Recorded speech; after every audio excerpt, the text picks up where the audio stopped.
एक लड़की अपने छोटे भाई को पीठ पे बांध के पहाड़ पे चढ़ रही थी। थोड़ी देर तक चढ़ी, फिर सांस फूलने लगा, फिर थोड़ा चढ़ी, फिर सांस फूलने लगा। ऊपर से लौटते हुए मवेशी चराने वाले मिल गए। उसने कहा कि इसको नीचे क्यों नहीं रख देती है, आ जाएगा, इतना भारी हो रहा है।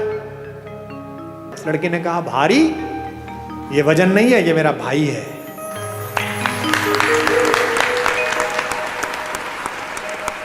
एक व्यापारी सोने की अशर्फियां पीठ पर बांधे हुए पहाड़ पर चढ़ रहा था। उसी पहाड़ पर सोने की अशर्फियां भारी थी। चढ़ने लगा, सांस फूलने लगा, और चढ़ा, सांस फूलने लगा। एक जगह ऐसी आ गई कि या तो इसे फेंकना पड़ेगा या कुछ करना पड़ेगा। ऊपर से वही गडरिया वापस लौट रहे थे। उन्होंने उस सेठ से कहा कि ये जो पीठ पे बांध रखा है, इसे छोड़ क्यों नहीं देता, जान बच जाएगी, ऊपर पहुंच जाएगा। सेठ ने कहा, छोड़ कैसे दूं, मेरा भाई थोड़ी है, ये तो पैसे हैं। अब आपको तय करना है कि आपको वो वाली बहन बनना है, वो सेठ वाला भाई बनना है। इस हॉल में माँ भी हैं, बुजुर्ग भी हैं, मेरे समवयस्क भी हैं, मेरे से ठीक पीछे वाले बच्चे भी हैं, और बहुत छोटे बच्चे भी हैं। इसलिए बहुत जरूरी है कि राम की कहानी में परिवार का क्या महत्व है, राम की कहानी में इस संस्कार का क्या महत्व है, इस पर मैं चर्चा करूं। क्योंकि राम की कहानी इसी सामंजस्य की कहानी है, इसी एकात्मकता की कहानी है। जिस भी आंगन में बुजुर्गों का पेड़ अभी तक खड़ा हुआ है, पृथ्वी पर उससे ज्यादा आनंदित कोई परिवार नहीं है, उससे बढ़िया परिवार कोई।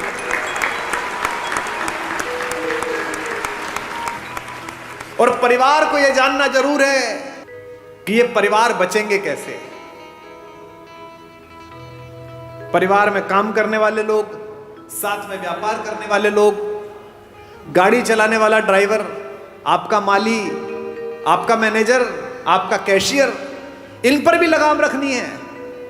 क्योंकि अगली पंक्ति पर आप शायद सहमत होंगे तो मैं अपना वाचन, अपनी बात शुरू करूंगा। बहुत आवश्यक है कि इन पर भी लगाम हो, इन पर भी दृष्टि हो। क्योंकि राम की कहानी यही बताती है कि किसी एक महल में एक मंथरा निकल जाए तो कितना दुख पैदा हो सकता है, और किसी घर में एक राम निकल जाए तो कितना सुख पैदा हो सकता है।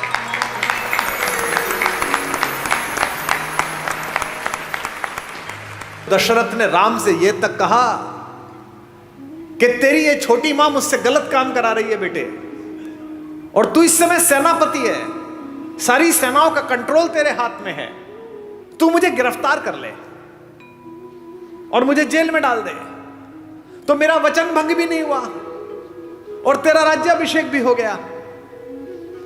मैं जेल में रह लूंगा लेकिन मैं तुझे निष्कासन नहीं दे सकता।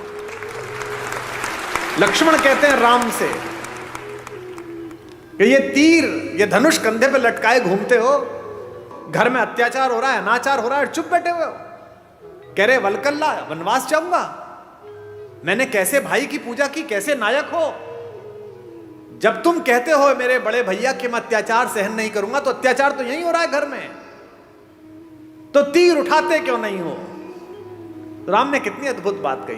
राम कहते किस पर तीर उठाऊं, इस मां पर बचपन में जिसका सपना देख के इसके पास आकर सोया हूं, इस पिता पर जिसने सुबह अपने बाल बनाते समय एक सफेद बाल देखा और उस बाल को देखकर गुरु वशिष्ठ के घर गए और कहा कि अब बस मेरा राज्य समाप्त हुआ, राम को दे दीजिए।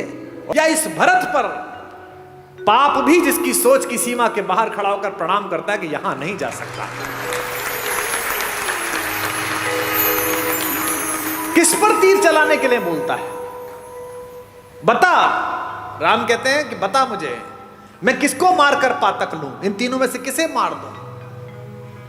और आज समस्या क्या है, मुझे माफ करेंगी हमारी भाभियां, रात को टीवी पे क्या देख रहे हो, एक घर में 3 बहुएं हैं, पूरी रात षड्यंत्र चल रहा है। छोटी वाली ने बड़ी वाली का ऐसा करा, बड़ी वाली ने इसका ऐसा। ये अचानक नहीं हो रहा है। ये क्या सोच रहे हो, आपकी कहानी चल रही है। कहानी तो रामायण की चली थी तो कर्फ्यू लग जाते थे। तुम्हारे हीरे मोती जा चुके, तुम्हारी विद्या जा चुकी, तुम्हारी सारी तकनीक जा चुकी, तुम्हारे लड़के जा चुके, सब जा चुके। तुम्हारे पास एक चीज बची है जिसे छीनने के लिए पागल है पश्चिम, और वो चीज है तुम्हारा परिवार, तुम्हारे संस्कार। अब इस पर डाका डालने की कोशिश है।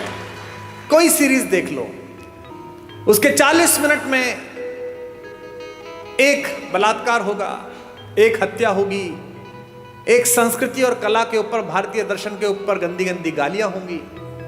ये क्या है? ये धीमे धीमे आपके घरों तक जहर पहुंचाया जा रहा है। क्या दिखाया जा रहा है आपके सीरियल में? एक लड़का है घर में, वो लड़का चरित्रहीन भी है, वो जिससे उसका विवाह हुआ उसके बाद भी किसी से प्रेम में है, वो जिससे प्रेम हुआ उसके बाद तीसरे से भी किसी से प्रेम में है। उस परिवार की दोनों महिलाएं उससे विवाह कर चुकी हैं। आप में से किसी ने ऐसा घर कहीं देखा है? ये भारत के घर नहीं है, एक परिवार में भी ये संस्कार नहीं है। लेकिन ये डालने की कोशिश की जा रही है कि ये सही है। तो हमारे परिवार के संस्कारों पर विषाणु का हमला है। आप समझिए ध्यान से, क्या घर ऐसे होते हैं जो दिखाए जा रहे हैं? उनको पता है कि आपके यहां आज भी ये स्थिति है कि अगर कोई भाई संकट में होगा तो दूसरा भाई आ जाएगा। इस नींव को तोड़ दिया अगर तो खेल अपने हाथ में है। अगर आपके मन में से संतोष हटा दिया जाए कि एक वलकल में रहकर भी मिथिला की राजकुमारी और अयोध्या की महारानी सीता 14 वर्ष काट देती है, तो आप बाजार में कैसे जाओगी? कलेजे पे हाथ रख के बताओ कलकत्ता वालों, जब 10 साल पहले इंटरनेट की शॉपिंग नहीं थी, परचून की दुकान पे जाते थे, उतना ही सामान लेके आते थे जितना आवश्यक था। पर्ची जाती थी ना, परचून वाला आपसे यह कहता था कि भाभी जी आधा किलो जीरे के साथ आधा किलो हल्दी और फालतू ले जाओ। आप कहते हल्दी रखी है, क्यों ले जाऊं? उतनी परचून पे सामान लिखिए, उतना ही सामान बनता था, उतना ही सामान आता था। अब मॉल में जाते हो, बाजार सामने है, ये भी डाल दे, ये भी डाल दे, ये भी डाल दे, उसकी आवश्यकता नहीं है फिर भी डाल दे। ये पोछे नए तरीके के आए हैं, ये सामान उठाने के चमचे नए तरीके के आए हैं, ये तवे नए तरीके के आए हैं। लकड़ी के तवे बेच दिए लोगों ने, जो लकड़ी खुद ही जल जाएगी, कि सब ये बहुत अच्छे होते हैं। तवे ले आए, आप यूज नहीं करे आपने। अच्छा छोड़ो, अब आपने मॉल जाना भी बंद कर दिया, तो उसने कहा अरे ये तो ग्राहक फंस ही नहीं रहा, कुमार विश्वास तो घर बैठ गया, तो आ ही नहीं रहा, तो उन्होंने मोबाइल पे दे दिया, बोले यहीं देख बाजार। बाजार सामने, ये मुस्कुराते हुए चेहरे पर अच्छी सी शर्ट, मेरी हाइट कितनी? 5'11" है ना? मेरा साइज कितना, मेरा वजन कितना, और वो पहन किसने रखी है? 6 फुट 1 इंच के जिम मारे हुए लड़के ने। फंसी हुई है शर्ट, बढ़िया लग रही है, 2 बटन खुले हुए हैं। कुमार विश्वास को लगा ये पहनने के बाद सनी देओल लगेगा तो खट ले ली, 5000 रुपए की आई, टांग के देखी तो अच्छी नहीं लग रही, क्योंकि वो क्या था? माया मृग। वही सोने का हिरन है जिसके पीछे कुमार विश्वास तीर लेकर निकल लिए। बाजार में चुंबक का गुण भर दिया गया है और आदमी के शरीर और आत्मा को लोहे का बना दिया गया है। समझना कैसे है? एक लड़की अपने छोटे भाई को पीठ पे बांध के पहाड़ पे चढ़ रही थी। थोड़ी देर तक चढ़ी, फिर सांस फूलने लगा, फिर थोड़ा चढ़ी, फिर सांस फूलने लगा। ऊपर से लौटते हुए मवेशी चराने वाले मिल गए। उसने कहा कि इसको नीचे क्यों नहीं रख देती है, आ जाएगा, इतना भारी हो रहा है। उस लड़के ने कहा भारी? ये वजन नहीं है, ये मेरा भाई है।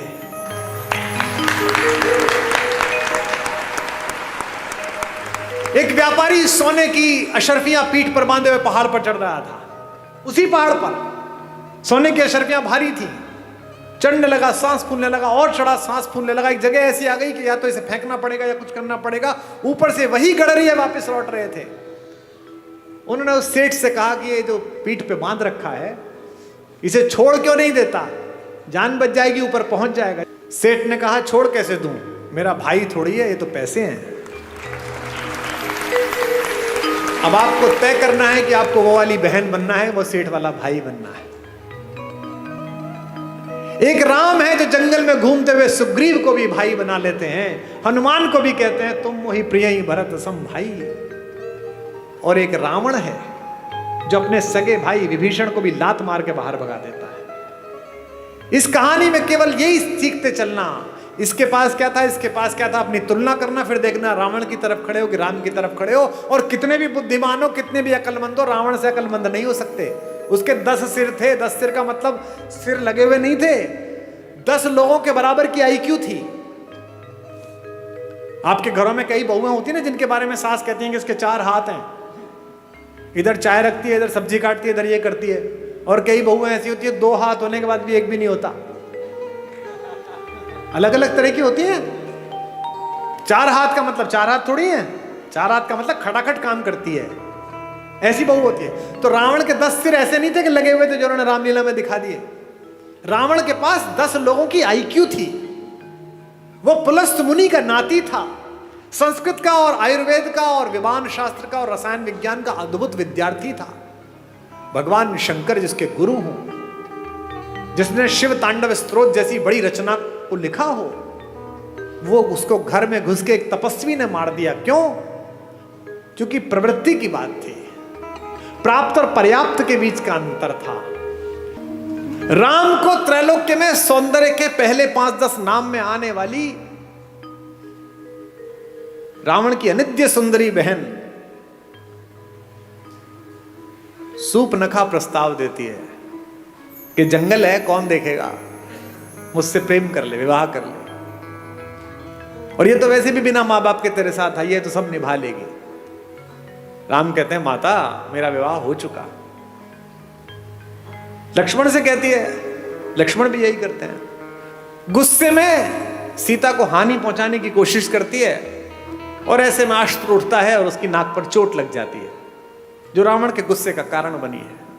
ये राम है जो जंगल में भी मिले हुए इस अश्लील, अशालीन, असंस्कारी, अपारिवारिक अवसर को ठुकरा देते हैं। और एक रावण है जो पंचकन्याओं में पूजित माता मंदोदरी का पति होने के बावजूद भी सिर्फ इतना सुनकर कि जंगल में 2 लोग घूम रहे हैं, उनकी बीवी बहुत अच्छी है, उसके पीछे लग जाता है। इसीलिए उसके कुल वंश का नाश होता है, सारी पीढ़ियां ध्वस्त हो जाती हैं, सब लोग समाप्त हो जाते हैं। मैं केवल ये सोचता हूं कि अगर मेरे बोलने से 10 लोग, 20 लोग, 50 लोग, 100 लोग भी गुणात्मक परिवर्तन जीवन में हो जाए तो बढ़िया बात हो जाएगी। तो एक सज्जन ने मुझे चिट्ठी लिख कर दी, ऐसे ही जैसे ये चिट्ठी आई है कि साहब वो मैं कल आया था, आपने राम और भरत के प्रेम के विषय में बताया, और मेरे सगे भाई साहब जो हैं वह हिम्मतनगर गुजरात में रहते हैं, और मेरा उनसे 25-30 साल से संपत्ति विवाद चल रहा है। ना मैं उनके बच्चों की शादी में गया, ना वो मेरे शादी में आए। पर कल रात सुन के मैं बहुत रोया। अब कल जब आपका कार्यक्रम समाप्त हो जाएगा तो मैंने दोनों बेटों को, बहुओं को लेकर मैं जा रहा हूं हिम्मतनगर, और संपत्ति के और अदालत के सारे कागज लेकर उनके चरणों में रख दूंगा और कह दूंगा भैया जो आप जाने करिए, बस मुझे माफ कर दीजिए, मुझे चरणों में स्थान दीजिए। मुझे लगता है कि यही आपका पारिश्रमिक है, यही आपका प्रतिफल है। जिस समय आप दूसरे में ईश्वर देखना प्रारंभ कर देंगे, उस समय ईर्ष्या, कुंठा, बेईमानी, दुष्टताएं सबका विलोप हो जाएगा। और ये पृथ्वी इसीलिए बची हुई है अभी तक भी कि इसमें अच्छे लोगों का प्रतिशत ज्यादा है, बुरे लोगों का प्रतिशत कम है। हमारे एक शायर का शेर है कि दुनिया नफरतों की आखिरी स्टेज पर है, इलाज इसका मोहब्बत के सिवा कुछ भी नहीं। ये दोनों भाई थे, यूक्रेन और रूस, एक दूसरे के खून के प्यासे हैं, निरपराध लोगों को मार रहे हैं। और मरवा कौन रहा है? वो बाहर बैठा हुआ एक आदमी, वो यूक्रेन से कह रहा तो चिंता मत करना, हथियार कितने में मिलेंगे तू जारी रख। ऐसे बहुत लोग मिलेंगे आपके परिवार में बाहर खड़े हुए, जो आपके बच्चों को, आपकी बेटियों को, आपके बेटों को आपको सिखाएंगे कि घर में लड़ाई है, जारी रख, मैं तेरे साथ खड़ा हूं। वो अपने साथ खड़े, आपके साथ नहीं खड़े होंगे।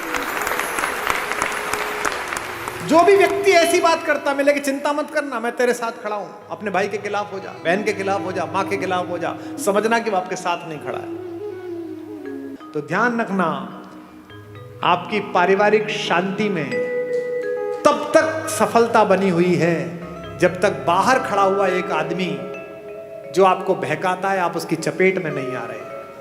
परिवार के बाहर खड़ा हुआ कोई भी आदमी परिवार के किसी व्यक्ति के खिलाफ भड़काए तो समझ लेना मंथरा द्वार तक आ गई है। अब आपको तय करना है कि अयोध्या बचानी है कि नहीं बचानी। क्योंकि जो आपके साथ खड़ा है वो कह रहा है कोई बात नहीं, थोड़ा नुकसान फायदा चलता रहता है, राम से सब छिना लेकिन सब मिला। इसीलिए मैं बार बार अपने सत्र में एक बात कहता हूं, महत्वाकांक्षा खूब रखिए, लालच शून्य रखिए। ये जो आपके पास है इसे जब तक पर्याप्त मानते रहोगे तब तक खुश रहोगे। जिस दिन दूसरे के पास जो है उसको प्राप्त करने की कोशिश करोगे उस दिन कष्ट में आ जाओगे। टेलीविजन पर क्या विज्ञापन आ रहा है, ये दो भाई बहन बैठे हैं, ये एक मामा जी बैठे, एक माता बैठी है, इनमें प्रेम की क्या कमी है भैया? 2 शताब्दी से ज्यादा का प्रेम है दोनों का एक दूसरे से, भैया बहन का।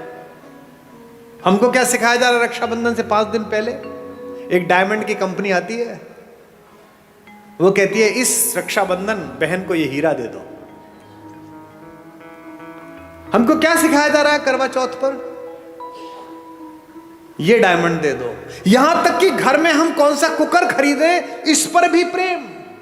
जो बीवी से करे प्यार वो इस फला कुकर से कैसे करें इनकार?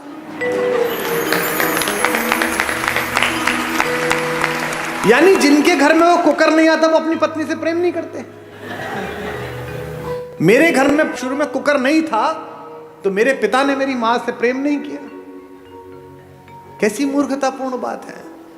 साधनों से अगर प्रेम होता, अगर साधन प्रेम का प्रतीक होते तो राम पिछड़ जाते, रावण जीत जाता। मुझसे लोग कहते हैं आगरे में एक सफेद रंग की बिल्डिंग दिखाकर के ये प्रेम का प्रतीक है। इसे प्रेम का प्रतीक बताते हो? ये प्रेम का प्रतीक है? अरे प्रेम का सबसे बड़ा प्रतीक तो समुद्र के नीचे इकट्ठे हुए वो पत्थर है जिन पर मेरा राम चल कर गया।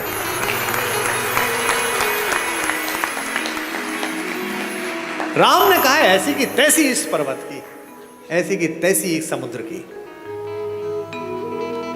अगर मेरी प्रेमिका मेरी पत्नी के बीच में कोई आया है तो 7 समंदर पार छुपाओ, उसके घर में जाके मारूंगा।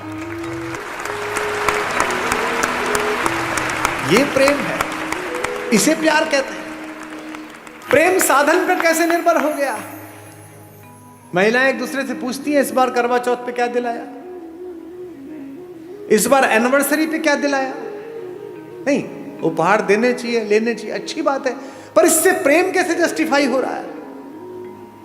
कोई ज्योतिषी बता सकता है कि इस वाली शादी में इतने कैरेट का हीरा दे दो इसके बाद तलाक नहीं होगा? बता सकता है? नहीं बता सकता।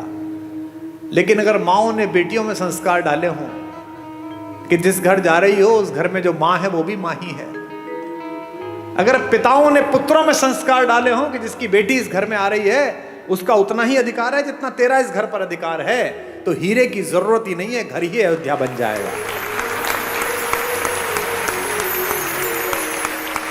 अनुभव की मान्यता है। जिन परिवारों में अनुभव का सम्मान नहीं है उन परिवारों में प्रगति नहीं है। दिस इज माई लाइफ कहने वाले जो लोग हैं ना, जो छोटे बच्चे हैं, उनको ये जानना चाहिए कि अनुभव के सम्मान से ही बहुत सारी चीजें आती हैं। अनुभव से ही अगर सारे वानर युवा होते और एक जामवंत ना होता तो राम सीता तक पहुंच जाते। सब तो समुद्र के किनारे खड़े होकर ये सोच रहे थे यार मैं 40 किलोमीटर जा सकता हूं, मैं 5 किलोमीटर जा सकता हूं, कूद चेक कर रहे थे। जामवंत थे, उन्हें पता था कि ये हनुमान जा सकता है, लेकिन ये भूल गया है, इसको शाप मिला है। लेकिन कोई याद दिलाएगा तो याद आ जाएगा। तो हनुमान के कंधे पर हाथ रखकर बुजुर्ग जामवंत ने क्या कहा? का चुप साध रहे बलवाना, तू क्या चुप बैठा हुआ है, तू तो पार कर ही सकता है। और हनुमान ने मार दी उछाल और चले गए परली पार। इसलिए हर घर में एक जामवंत जरूरी है, एक बुजुर्ग जरूरी है कि जब तुम थक जाओ तो तुम्हारे कंधे पर हाथ रखकर कह सके, क्या चिंता करता है बेटा, मार उछाल। एक जामवंत सबके घर में जरूरी है। और हम इन जामवंतों को सोचते हैं कि ये तो बूढ़े हो गए, ये क्या बताएंगे। मेरे पिता 86 वर्ष के हैं, वो फोन करते हैं तो मैं बिल्कुल एकदम सतर्क होकर उनसे बात करता हूं। उनका नाम भी सेव कर रखा है, रॉयल टाइगर।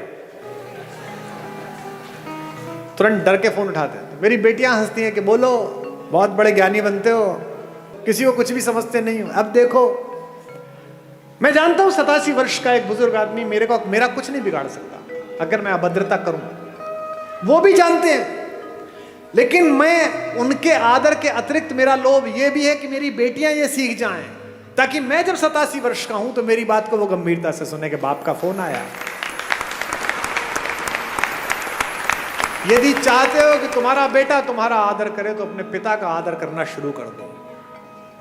यदि चाहते हो कि तुम्हारे बेटियां दूसरे घरों में जो गई हैं उनको स्नेह मिले तो अपनी बहुओं को स्नेह देना शुरू कर दो। यह संभव नहीं है कि तुम दूसरे की बेटी को स्नेह नहीं दोगे और अपनी बेटी के लिए स्नेह का मांग करोगे। यह सब वाइस वर्सा है, यह भी ईश्वर ने तय किया है। और शेष रघुनाथ पर छोड़ दो, शेष भगवान पर छोड़ दो, क्योंकि अगर वो साथ हैं तो फिर किस बात की चिंता।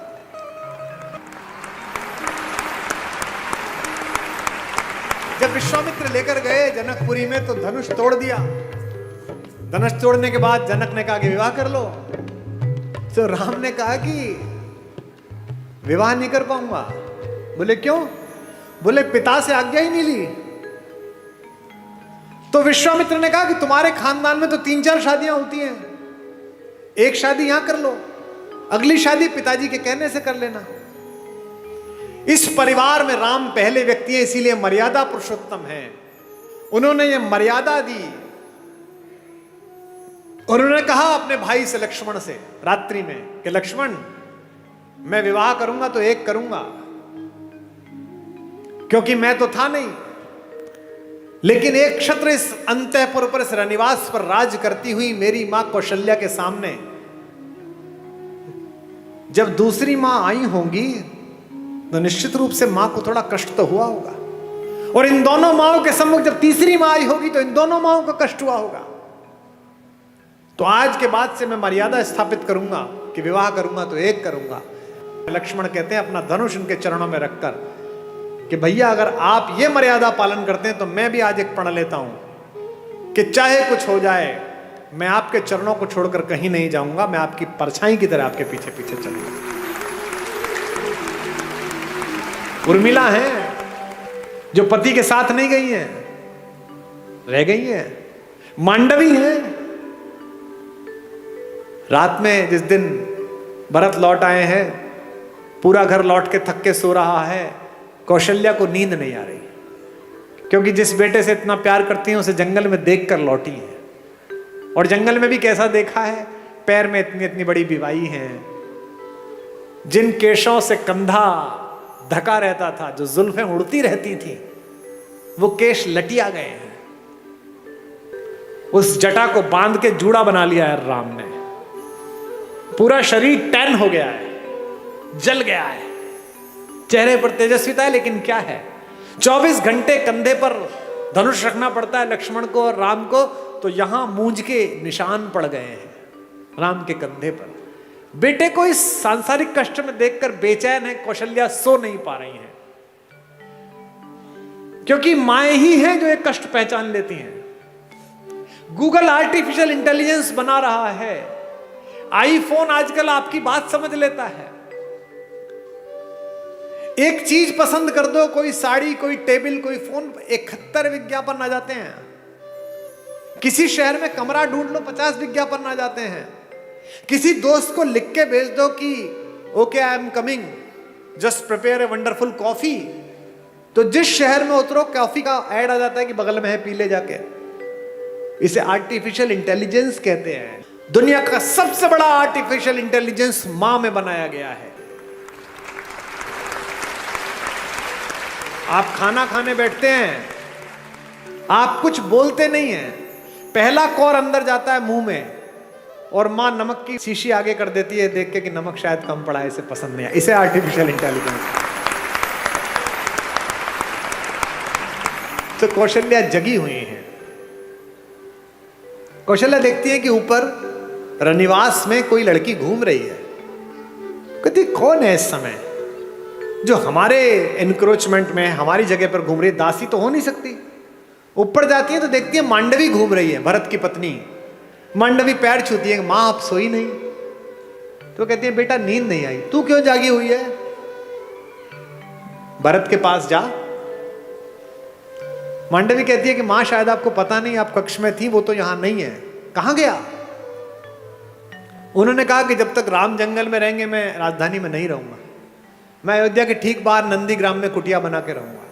राम नीचे सोते हैं, मैं नीचे सोऊंगा। वो वलकल पहनते, मैं वलकल पहनूंगा। वो चप्पल नहीं पहनते, मैं चप्पल नहीं पहनूंगा। वहीं से मैं अयोध्या चलाऊंगा। कहां? तो दिखाती है कि मां वो देखो दूर जो कुटिया बनी हुई है, वो कुटिया बनाई है। तू क्यों नहीं गई बेटा? मांडवी कहती है मां मैंने तो कहा था जंगल में आपको जरूरत पड़ेगी, मैं आपके साथ चलती हूं। देखिए कैसा भरत है। उन्होंने मुझसे कहा कि नहीं, भाभी जंगल चली गई है, तीनों माएं अकेली हैं, ऐसे में बड़ी बहू तू है, तेरा घर पर रहना जरूरी है तीनों माओं की सेवा के लिए। ऐसी मांडवी है, ऐसा भरत। फिर मांडवी से कहती है अच्छा कोई बात नहीं, तू सो जा। बोले नहीं, अभी मां उनकी झोपड़ी में दीपक जल रहा है, यानी वो काम कर रहे हैं। जब तक वो जागेंगे तब तक तो मुझे जागना पड़ेगा। लोग हमसे कहते हैं कि ये वुमेन एम्पावरमेंट के खिलाफ है। तुमसे कभी कोई कहता मिले कि हिंदुस्तान वुमेन एम्पावरमेंट के खिलाफ था तो इन्हें सदा बताना। आज से 1000 साल पुरानी कोई मूर्ति निकाल के लिया हो हिंदू देवी देवताओं की, सब में उनकी पत्नियां उनके बगल में खड़ी हुई हैं। ऐसा कोई देवता नहीं मिलेगा जो अपनी पत्नी के बिना खड़ा। हिंदुस्तान के देवताओं के नाम क्या है? भारत के देवताओं के क्या नाम है? सीताराम। कभी सुना राम सीता? आपने कभी सुना राम सीता का मंदिर है? सीताराम का मंदिर है। आगे राधा कृष्ण। आपने सुना वृंदावन में कृष्ण राधा का मंदिर है? नहीं, राधा कृष्ण। हमारे सारे देवी देवताओं में पहले पत्नी का नाम है नमः पार्वती पतये। पार्वती पति को प्रणाम है। हमारे यहां पहले देवियों के स्थान है, बाद में देवता आते हैं। दुनिया की पहली जज भारत की महिला हुई।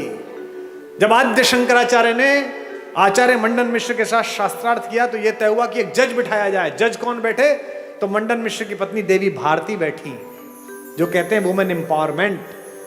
और ये जो घूंघट है ये भी भारत में नहीं था। ये तो जब इन्वेजन आया तब उन आतंकवादियों से बचाने के लिए कहा गया महिलाएं घूंघट कर लें ताकि ये लूटमार ना कर पाए ज्यादा। आपने आज तक भी पार्वती जी, सीता जी कभी आपने घूंघट में देखी? 1000 साल 1500 साल पुरानी मूर्तियां ले आओ, सामान्य रूप से एक साड़ी पहन रखी है, कंचुकी पहन रखा है, नीचे पहन रखा है और आभूषण पहन रखे हैं, और हमारी माता तैयार है। दुनिया की सबसे शक्तिशाली महिला अवधारणा हमारे यहां। रावण अपने महल में आकर बहुत रोता है, जोर जोर से रोता है। मंदोदरी ने पूछा कि क्यों रोते हो? अब तो उठा लाए उसे। बोले उठाकर भी बेकार, वो मुझसे प्रेम की दृष्टि ही नहीं डालती मुझे। पत्नियां कैसी भी हो, पति का दुख नहीं सह पाती। और मंदोदरी तो पंचकन्याओं में से एक पूजित है हमारी माता। माता मंदोदरी ने कहा कि अच्छा बात तो दुष्टतापूर्ण है, पर तुम्हें कष्ट ना हो इसके लिए तुम्हें एक सलाह दे रही हूं। तुम तो मायावी हो, एक काम करो, कल राम का रूप बना के उसके सामने जाना, वो राम समझ के तुम्हें प्रेम कर लेगी। इस पर रावण और फूट फूट कर रोने लगा। उसने कहा अब क्या हुआ?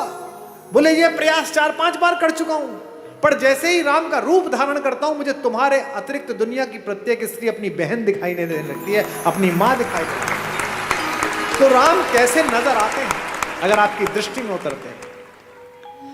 उनके चरणों में ही सुख के चारों धाम नजर आते हैं।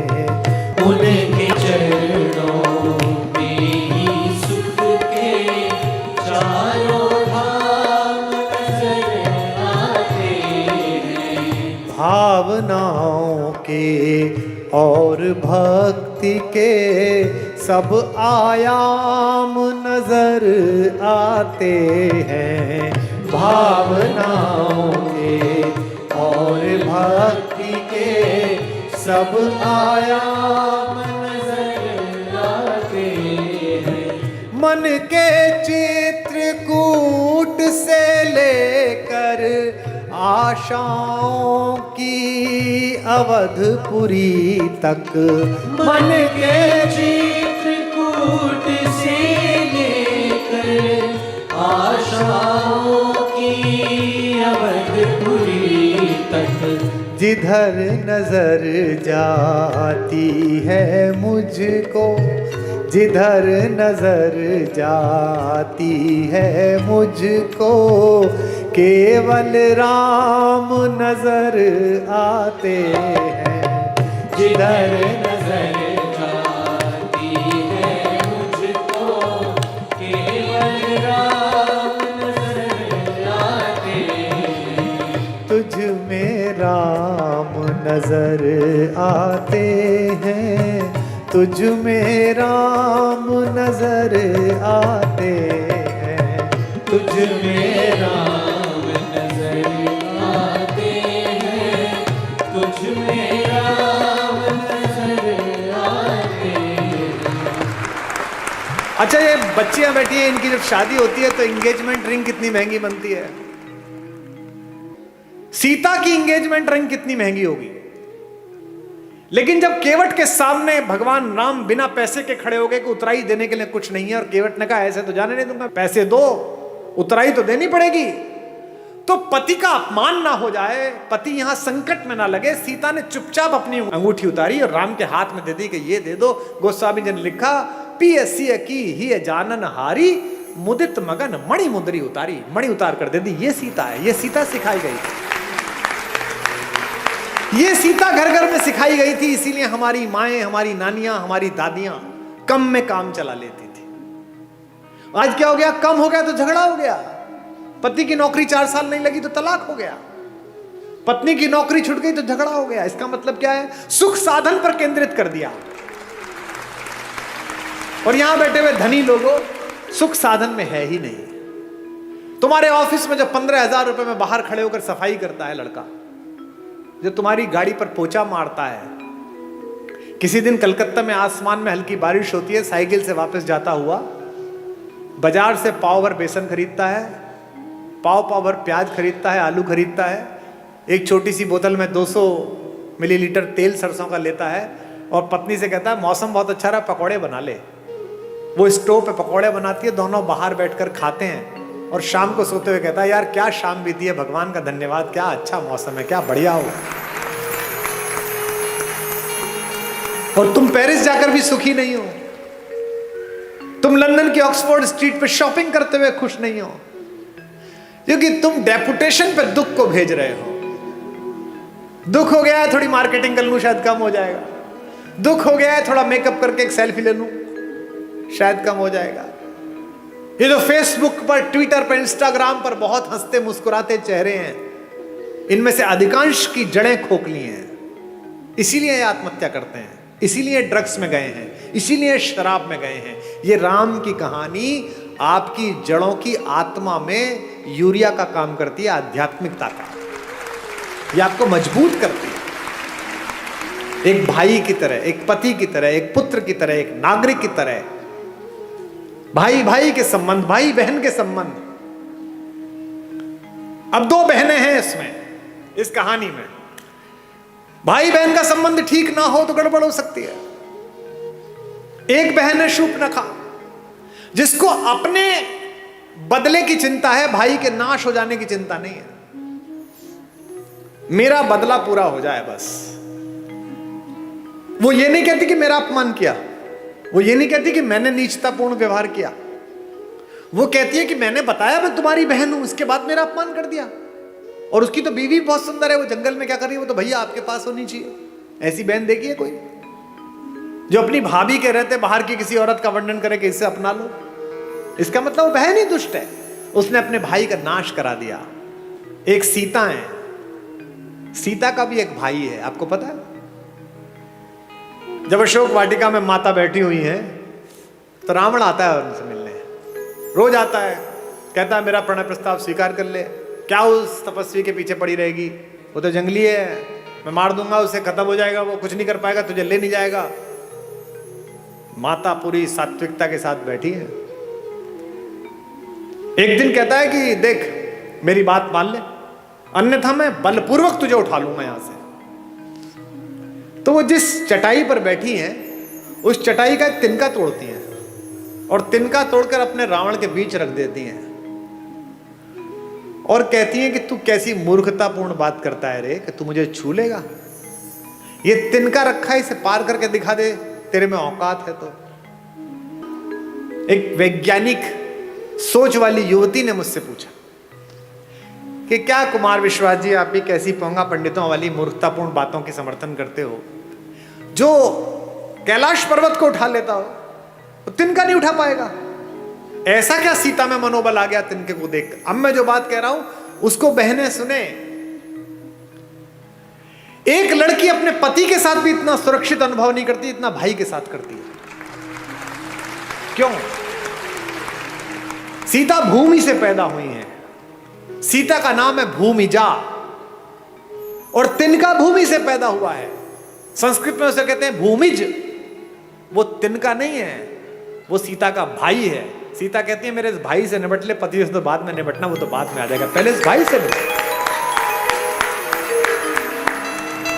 एक तृण धरकर कहती है, उसकी ओट में बैठकर कहती है वैदेही, तृण धरि ओट कहत वैदेही, तृण धरि ओट कहत वैदेही, सुमिर अवधपति परम स्नेही, तृण धरि ओट कहत वैदेही, सुनिर अवधपति स्नेही। एक बात आपको बता दूं मैं,